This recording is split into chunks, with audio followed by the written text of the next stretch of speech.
আসসালামু আলাইকুম এভরিওয়ান। অন্ধমের ভালোবাসা গল্পের 10 নম্বর পার্ট। আর তোমরা সবাই বলো তোমাদের ঈদ কেমন কাটলো।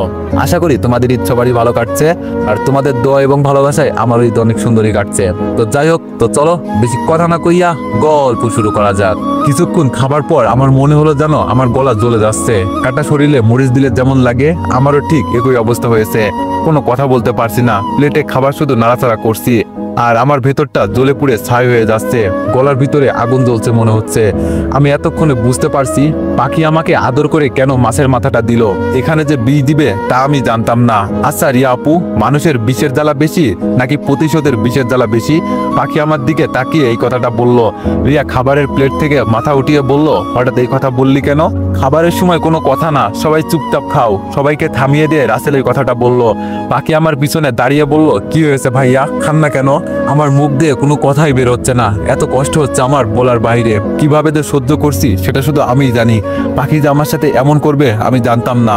খুব ভালো মনে করতাম ওকে, কিন্তু ও ভাবতেও কষ্ট হচ্ছে। আপু আমার দিকে তাকিয়ে বলল, কি রে খাস না কেন? আমি বাম হাতে আপুকে ধরে খুব কষ্ট করে বললাম, আপু একটু সাইডে আসবি? পাখি আমাকে ধমক দিয়ে বলল, কোথাও যাওয়া হবে না, আগে খাবেন পরে যাবেন। আমি এবার আপুকে জোরে ধরে সাইডে নিয়ে আসলাম। পাখি আমার দিকে তাকিয়ে একটা হাসি দিল। টেবিলে বসে থাকা সবাই আমার ব্যবহার দেখে অবাক হয়ে তাকিয়ে আছে। আপু আমার হাত ছাড়িয়ে বলল, কি হয়েছে তোর? আমাকে খেতেও তো দিলি না। আমি গলায় হাত দিয়ে চেপে ধরে বসে পড়লাম। চোখ দিয়ে আপনা আপনি পানি পড়তে লাগলো। আপু আমাকে ধরে বলল, কি হয়েছে ভাই, তুই এমন করছিস কেন? আপু আমার খাবারে বিষ মিশিয়ে দেওয়া হয়েছে, আমি আর সহ্য করতে পারছি না। আপু আমার চোখের দিকে তাকিয়ে বলল, এটা তোর মজা করার সময়, চল খেয়ে টেয়ে পরে মজা করিস। তোরে আমি চিনি না বুঝি? ছোটবেলায় এই রকমের দুষ্টুমি করতে আমার সাথে, আজও আমার মনে আছে। এখন তো বড় হলি, এখন এসব করিস না, লোকে দেখলে কি বলবে? আমি আর সহ্য করতে পারছি না। কান্না করতে করতে বললাম, এই বাসায় সবাই বেঈমান। সামান্য একটু ঝগড়া হয়েছে পাখির সাথে, আর আজকে আমাকে খাবারের সাথে বিষ মিশিয়ে দিল, আর তুইও আমাকে এটা নিয়ে মজা করছিস। চলে যা এখান থেকে, আমাকে মরতে দে।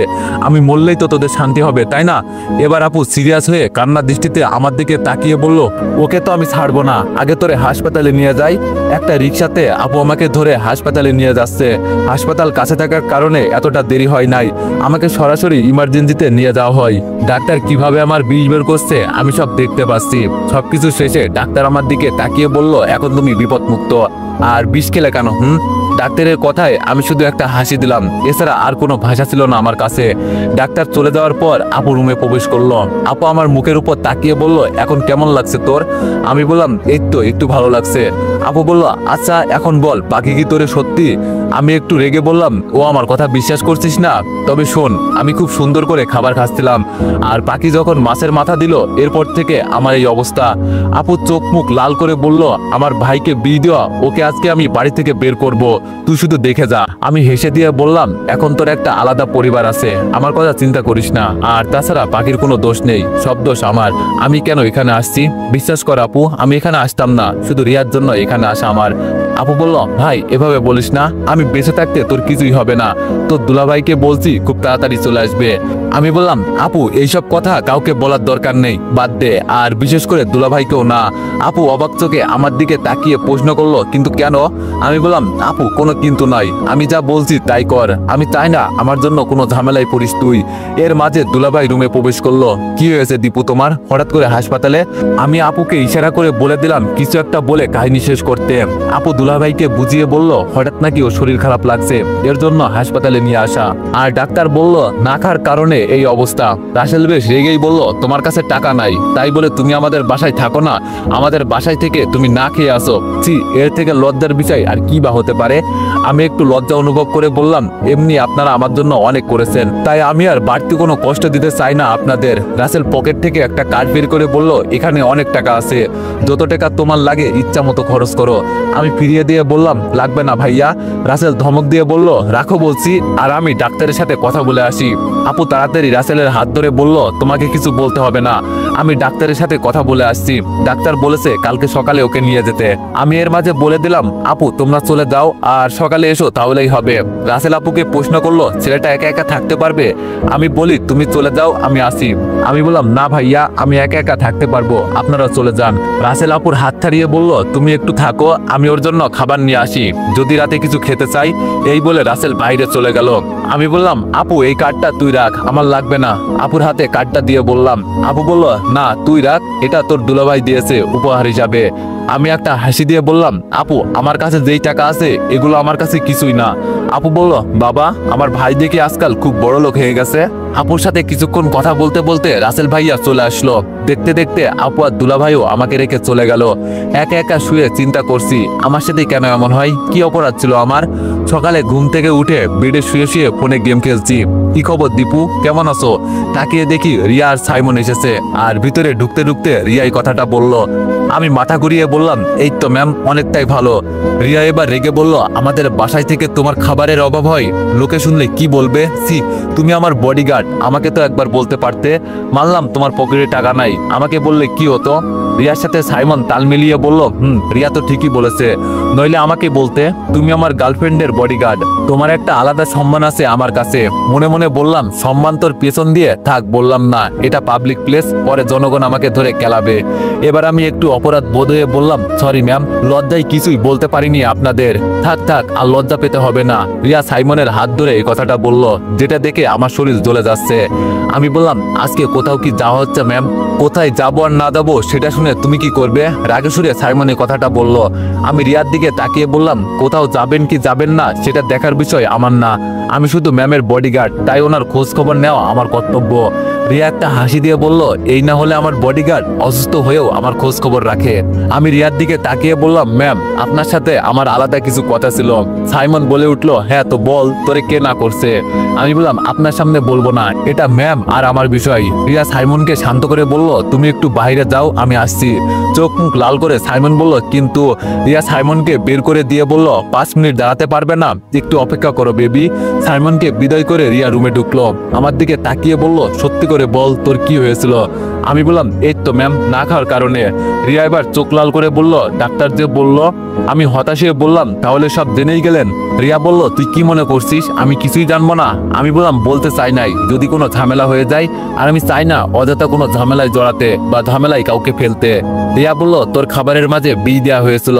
আমি আচমকা রিয়ার হাত ধরে বললাম, থাক ম্যাম, বাদ দেন, কাউকে কিছু বলতে হবে না। রিয়া আমার হাত ছাড়িয়ে বলল, পাখির এত বড় সাহস, ওকে আমি ছাড়বো না।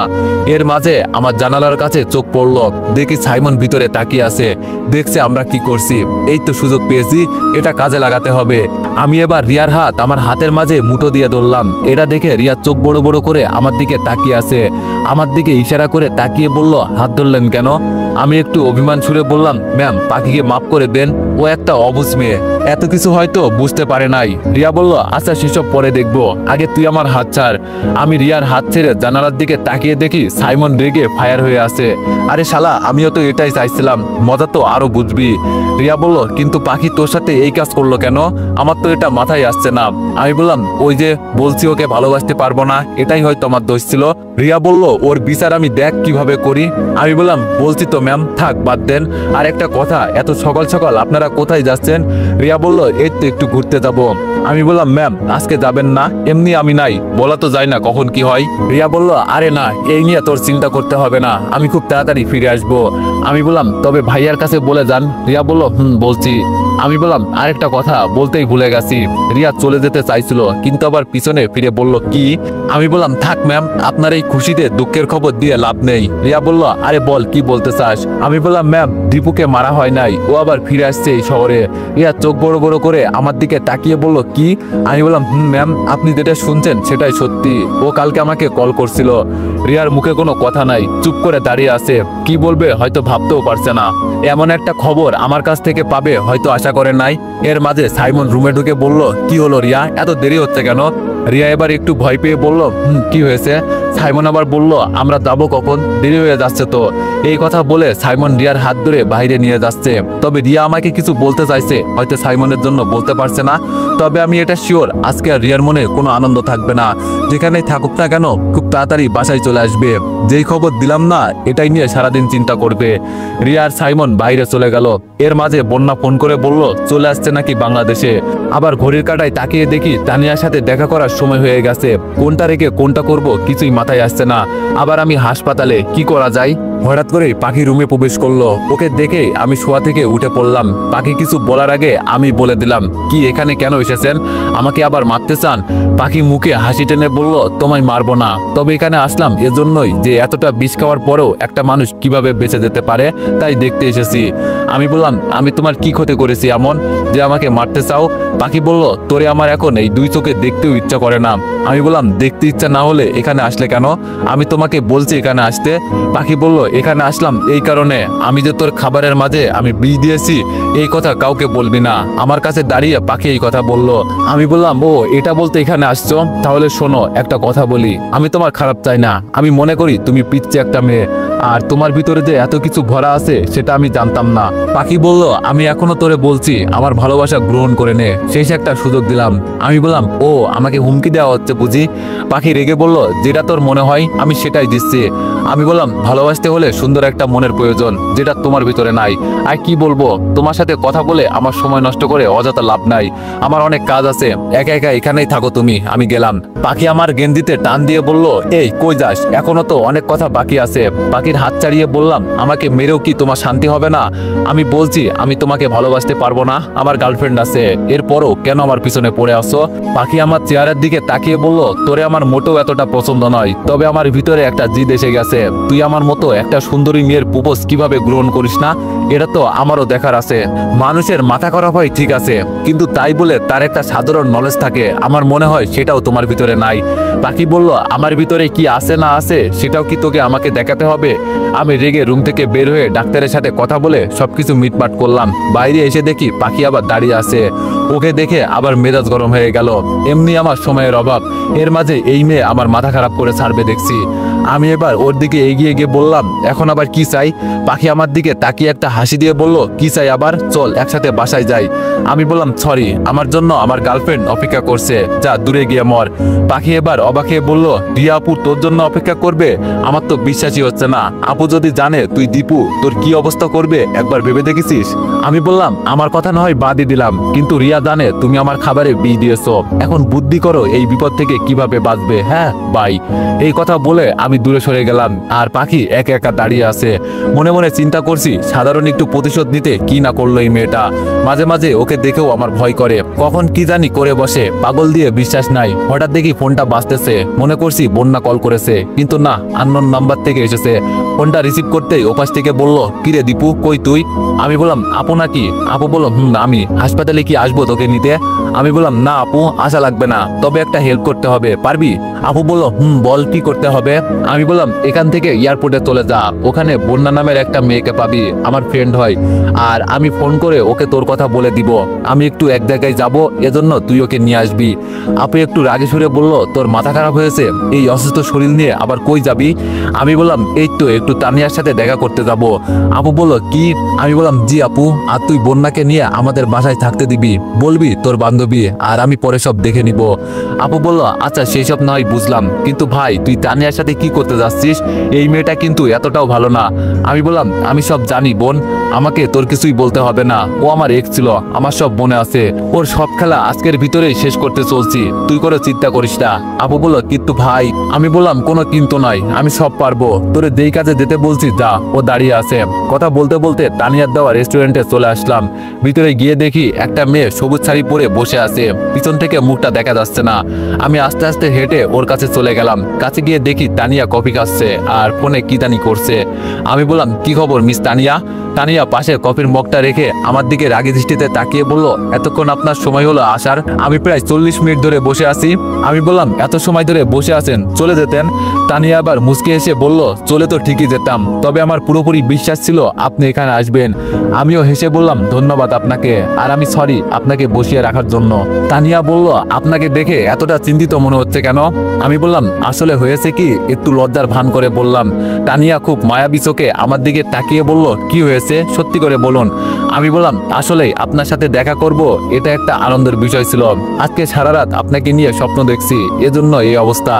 তানিয়া আমাকে বসিয়ে আমার হাতের উপর হাত রেখে বলল, সত্যি সত্যি? আমি লজ্জার ভান করে বললাম সত্যি। তাহলে কি আমি আপনাকে মিথ্যা কথা বলছি? তানিয়া বলল, ইস, তাহলে আমাকে নিয়ে চিন্তা করার মতো কেউ আছে। এটা শুনে বেশ ভালো লাগছে। এই বলে তানিয়া আমার হাত ওর হাতের মাঝে পেঁচিয়ে নিল। মনে মনে বলছি, এক নাগর রেখে আমার সাথে লটর পটর, আজকে সব গোপন কাহিনী ফাঁস করবো তোমার বেবি, কোনো চিন্তা করিও না।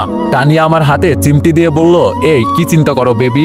আমি বললাম, তোমার ছোঁয়ায় আমার শরীর কেমন জানি করছে, মনটা চাইছে। তানিয়া আমার মুখে হাত দিয়ে বলল, এভাবে বলো না, লজ্জা লাগে। তুমি আমার অনেক বড় উপকার করেছো। আজকে আমি সবকিছু তোমাকে উদাস করে দিব।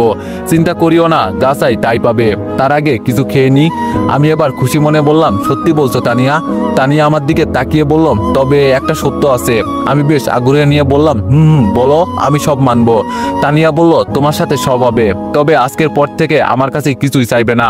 আজকে মনে করো আমি শুধু তোমার, তাই যা ইচ্ছা করতে পারো, আমি না করব না। তবে এইসব বিষয়ে কেউ যেন জানতে না পারে। আমি বললাম, আরে না, কেউই জানবে না। তবে তোমাকে আমি আরেকটা খুশির খবর দিতে চাই। তানিয়া আমার হাতে চুমু দিয়ে বলল, কি কি? দূর বাবা, এ তো দেখি কথা শোনার আগেই চুমু দিয়ে দিল। আমার হাতটাই নোংরা হয়ে গেছে মনে হয়। নিজের ভিতরে রাগটা কন্ট্রোল করে বললাম, আমার আপুর সাথে ভালো একটা সম্পর্ক আছে। আপুকে বলে তোমার নামে আরো কিছু নিতে পারি কিনা চেষ্টা করে দেখি। যেই না তানিয়া এই কথা শুনে আমার গালে চুমু দিবে, আমি হাত ধরে ফেললাম। তানিয়া এবার আমার দিকে তাকিয়ে বলল, লজ্জা পাচ্ছ বুঝি? আমি মাথা চাকিয়ে বুঝিয়ে দিলাম, লজ্জা লাগছে। হাসতে হাসতে তানিয়া বলল, আজকে তোমার সব লজ্জা ভেঙে দিব, তুমি কোনো চিন্তা করিও না। আমিও মাথা নিচু করে বললাম, দেখাই যাবে। তানিয়া বলল, আচ্ছা এখন বলো কি খাবে? আমি একটু দ্বিধায় পড়ে বললাম, তুমি যা খাবে আমিও তাই খাবো। তানিয়া খাবার অর্ডার শেষে বলল, তোমার ভিতরে তো দেখি ভালোবাসা উতলিয়ে পড়ছে আমার জন্য। খুশি মনে বললাম, আজকের দিনটাই শুধু আমি তোমাকে কাছে পাবো, এর থেকে আনন্দের বিষয় আর কি বা হতে পারে? এই বলে তানিয়ার চোখের দিকে তাকাতেই তানিয়া চোখ মেরে দিল। নিজের বউয়ের সাথেও মনে হয় এত রোমান্স করব না, এর সাথে যেই মিথ্যা রোমান্স করছি। খাবার আসতেই যেই খেতে শুরু করব, অমনি তানিয়া বলল, দাঁড়াও।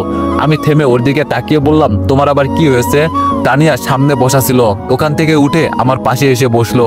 আমি একটু দূরে সরে বসে বললাম, কি ব্যাপার তানিয়া, তোমার মতলবটা কি? তানিয়া খাবারের প্লেট হাতে নিয়ে বলল, কোনো মতলব নেই, বলছি না একদিনের জন্য আমি তোমার, এই জন্য তোমাকে খাইয়ে দিব। ওর হাত দিয়ে আমার সামনে খাবার তুলে ধরলো। মনে হচ্ছে জানো, আজকে নিজের মাথায় নিজে কুড়াল দিতে এখানে আসছি। কেন যে এখানে আসলাম, না আসলেও তো কিছু সমাধান হতো না। ওইদিকে আপু আবার বন্যাকে খুঁজে পাই কিনা সন্দেহ লাগছে। আমি তানিয়ার হাত ধরে বললাম, আমি তো খেতে পারবো। তানিয়া আমার হাত ছাড়িয়ে দিয়ে বলল, কোনো কথা না, তুমি তো আর আমাকে খাইয়ে দিবে না, তাই আমি খাইয়ে দিই। বিশ্বাস করেন ভাই, লজ্জায় আমার মাথা কাটা যাচ্ছে। রেস্টুরেন্টে এত এত মানুষ, এর মাঝে আমরা দুইজন একজনের সাথে আরেকজনের শরীর মিশিয়ে বসে আছি, আবার তানিয়া খাইয়ে দিতে চাচ্ছে। এমন পরিস্থিতিতে পড়বো আমি কল্পনাও করতে পারি নাই। বলা তো যায় না কে কখন ভিডিও করে ভাইরাল করে দেয়। আজকালের যুগটা তো খুব ভালো, গার্লফ্রেন্ডের শরীরে একটু হাত দিলেই ভাইরাল। না জানি আমার কোন অডিয়েন্স ক্যামেরা নিয়ে বসে আছে। তানিয়া একটু জোরেই বলল, এই তুমি আবার কি চিন্তা করো? আমি ভাবনার জগৎ থেকে বের হয়ে বললাম, না তেমন কিছুই না। তানিয়া খাইয়ে দিচ্ছে, আমি কি আর বসে থাকতে পারি? ভদ্রতার খাতিরে আমি ওর সামনে খাবার তুলে ধরলাম। তানিয়া একটা হাসি দিয়ে খাবার মুখে তুলে নিল। হঠাৎ পিছন থেকে একটা ছেলে বলল, ও ভাইয়ারা, এটা রেস্টুরেন্ট, সবাই আপনাদের দিকে তাকিয়ে আছে, এত ভালোবাসাবাসি বাসায় গিয়ে করেন, কেউ দেখবে না। আমি তানিয়ার থেকে দূরে গিয়ে বললাম, দেখছো সবাই কি বলছে? তানিয়া রেগে পিছন ফিরে তাকিয়ে বলল, এই ছেলে, তোর বাপের কি? হ্যাঁ, আমি কি করব না করব সেটা আমার বিষয়। তানিয়া ওয়েটারকে ডেকে বলল, আমরা এখান থেকে চলে যাব নাকি? ওয়েটার এসে সব বুঝিয়ে বলল, সরি ম্যাম, আর আপনাদের কেউ কিছু বলবে না। আমি তানিয়ার দিকে তাকিয়ে বললাম, এই নিয়ে এত রাগ করা লাগে? তানিয়া আবার মুখে হাসি এনে বলল, আমরা এখানে যা ইচ্ছা তাই করব, ওর বাপের কি? খাবো আমাদের টাকায়, মাস্তি করবো আমাদের টাকায়, তাহলে আমাদের কে কি বলবে? আমার এখন আইডিয়া হয়ে গেছে, এই মেয়ে টাকা পেলে কি না করতে পারে। আসলেই মানুষ ঠিকই বলে, টাকা থাকলে বাঘের চোখ কেনা যায়। এমনকি তুমি তোমার গার্লফ্রেন্ডের 14 গোষ্ঠী ধরে কিনতে পারবে। এটাই মনে হয় টাকার পাওয়ার। খেতে খেতে তানিয়া বলল, আবার খাইয়ে দিব তোমাকে? আমি তাড়াতাড়ি বললাম, না না, আর খাইয়ে দিতে হবে না। তানিয়া বলল, তুমি ছেলে হয়ে এত লজ্জা পাও কেন? হ্যাঁ, আমার মতো হওয়ার চেষ্টা করো। লজ্জা সবার ভিতরেই থাকা উচিত। আস্তে করে বললাম, তোর ভিতরে আমার মনে হয় লজ্জার একটুও সিটে ফুটাও নেই। তানিয়া বলল, কি বললে তুমি? আমি বললাম, এই তো বলছি কোন হোটেলে রুম বুক করব। তানিয়া মুসকি মুসকি হাসতে হাসতে বলল, এত তাড়া কেন? অনেক সময় তো পড়ে আছে, আজকে আমি শুধু তোমার, বলছি তো এই নিয়ে তুমি কোনো চিন্তা করো না। আমি বললাম, তোমার বাচ্চাকে কই রেখে আসছো? তানিয়া বলল, এইসব বলে রোমান্টিক মুডটা নষ্ট করো না, মনে করো আজকে শুধু তুমি আর আমি, আমাদের মাঝে কেউই আসবে না।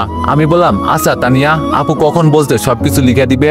তানিয়া বলল, এই বলে কয়েকদিনের ভিতরে, আর লিখে দিলেই তোমাকে আমি আরেকটা শেষ সারপ্রাইজ দিব। আমি মন খারাপের ভান করে বললাম, ও। তানিয়া আমার দিকে তাকিয়ে বলল, মন খারাপ করলে? দেখো, মন খারাপ করবে না। যখন তোমার আমাকে বেশি মনে পড়বে তখন শুধু একটা ফোন দিও। আমি তানিয়াকে থামিয়ে বললাম, থাক থাক, আর বলতে হবে না, আমি সব বুঝে গেছি। তানিয়া বলল, এই বিষয়ে তুমি খুব পাক্কা মনে হচ্ছে। আমি বললাম, আরে না, তেমন কিছুই না, এসবের মাঝে কখনো জড়ানো হয় নাই, তোমার সাথেই প্রথম। তানিয়া অবাক হয়ে বলল, তাহলে তো আমার ভাগ্যটা খুব ভালো। খাবার শেষের দিকে ওয়েটার এসে বলল, বিলটা। আমি পকেট থেকে কার্ডটা বের করে দিয়ে বললাম, এখান থেকে আরো 1000 টাকা তুমি নিয়ে নিও, এটা তোমার উপহার। ওয়েটার একটা হাসি দিয়ে ধন্যবাদ জানিয়ে চলে গেল। এর মাঝে তানিয়া বলে উঠল, বাবা, তোমার দেখি টাকার অভাব নেই? আমি হাসতে হাসতে বললাম, অনেক আছে, তবে কাউকে দেখাই না। তানিয়া বলল, তাহলে রিয়ার বডিগার্ড হিসাবে কাজ করো কেন? আমি বললাম, আরে এটা তো পার্ট টাইম জব, জাস্ট সময় কাটানোর জন্য। তানিয়া মাথা থাকাতে থাকাতে বলল, তাই নাকি? আমি একটু তাড়া করে বললাম, তাহলে চলো। তানিয়া বলল, এই তো যাবো, এত পাগল হইও না তো, দেখা যাবে তোমার কতটুকু দম আছে। ইস, এই মেয়ের তো দেখি কোনো লজ্জা শরমই নাই, সবার সামনে এই কথা বলছে। পিছন থেকে কে জানি বলল। তো এভরিওয়ান, নেক্সট ওয়ার্ডের জন্য সবাই অপেক্ষা করো।